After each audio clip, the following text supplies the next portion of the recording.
The Stupendium is a musician who writes songs about video games. He writes his own lyrics, does his own vocals, and somehow also creates his own music videos.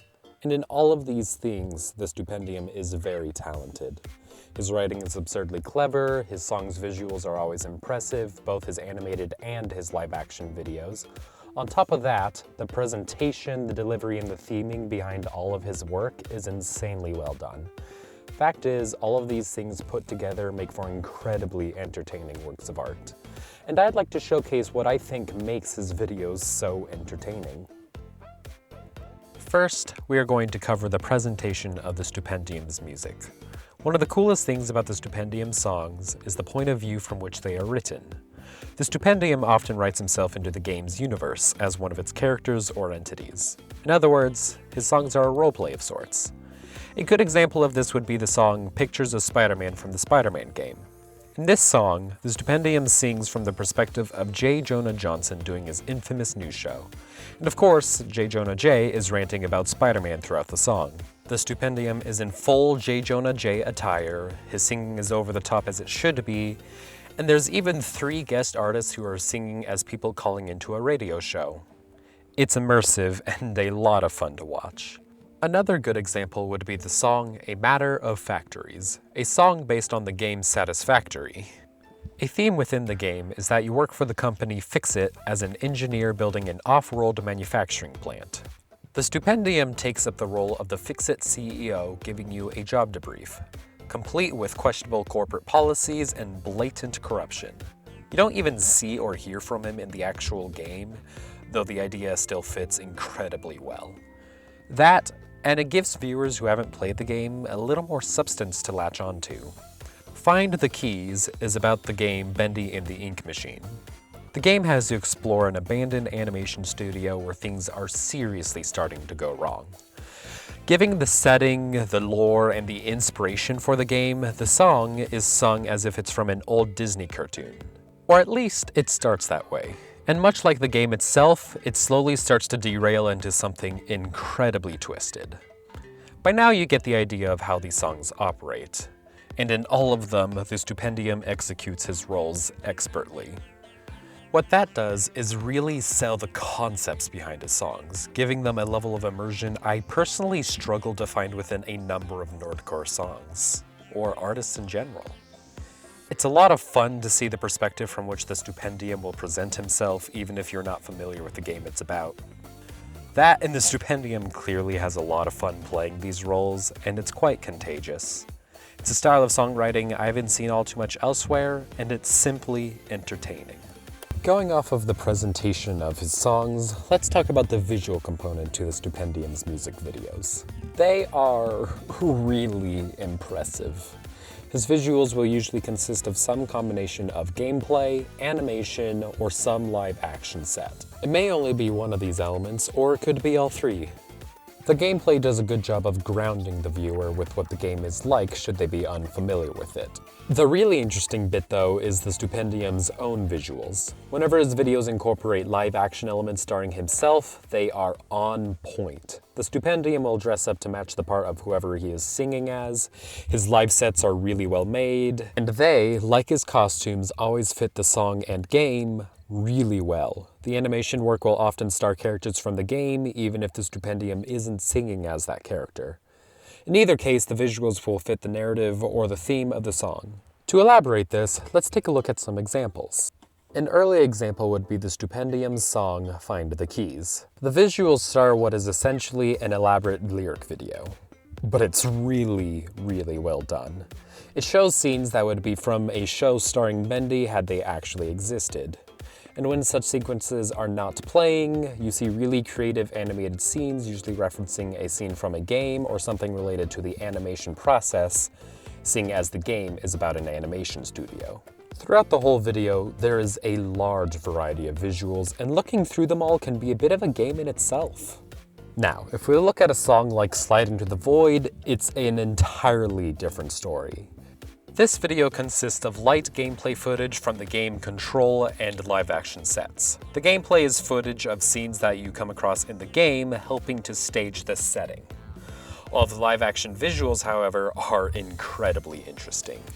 They showcase the Stupendium singing as two of the in-game characters, the director and the scientist Casper Darling. Control is an incredibly mysterious and supernatural game, and everything the Stupendium does fits that. From odd, vague scenes to trippy, mind-breaking visuals to sequences showcasing Casper's descent to insanity, it is all on point. If you haven't played the game, you can easily piece together that weird things are starting to happen. And if you do know what happens in the game, all the nods and details you can find are insane. Next, let's talk about one of my personal favorites, Rest Employed. This is a song about the game Death and Taxes. The video boasts 2D animation that places a fully dressed Stupendium in its midst.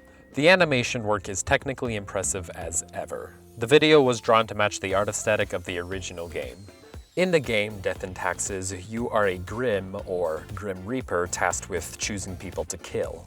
And within the video, the Stupendium poses himself as the head of office. The drawings look incredible and are chock full of small little details. The glasses alone give you something to constantly look at.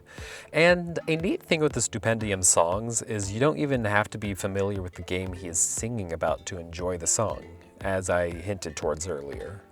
And the visuals play an important role in that, as do the lyrics. Guess what? The next bit is about lyrics. Who would have guessed? Great transition, right? This will sort of play into my bit about presentation, but the Stupendium's lyrics are incredibly clever. When they write out a song about the game, they don't really focus on gameplay. He instead focuses on the game's themes, lore, character, and in some cases, the game's community. That is not to say the gameplay is not represented in the song, though. It is. Take the most fashionable faction. In this song, the Stupendium sings as all of the game's 9 characters. In each of their parts, he will basically sing about the character's playstyle within the game. Simple, right? Except for the fact that these lines are also riddled with references to the character lore, game cosmetics, and popular pieces of media related to the game. On top of this, the Stupendium treats each character's parts as if they were in a rap battle, both in lyrics and rhyme. Put together, all of this makes for an incredibly impressive set of lyrics that one can analyze, go Easter hunting with, or just simply enjoy at face value. Take the engineer's lyrics, "I'm hot stuff 'cause I've 100 degrees, so if you boil my blood, you'll get burned on steam." Hot stuff is the name of a hat in the game. I've 100 degrees is a reference to the game lore and how smart the engineer is. Think like degree as in college degree. And Burned on Steam, for all I know, is a reference to Valve, both the creators of the Steam platform and the game Team Fortress 2.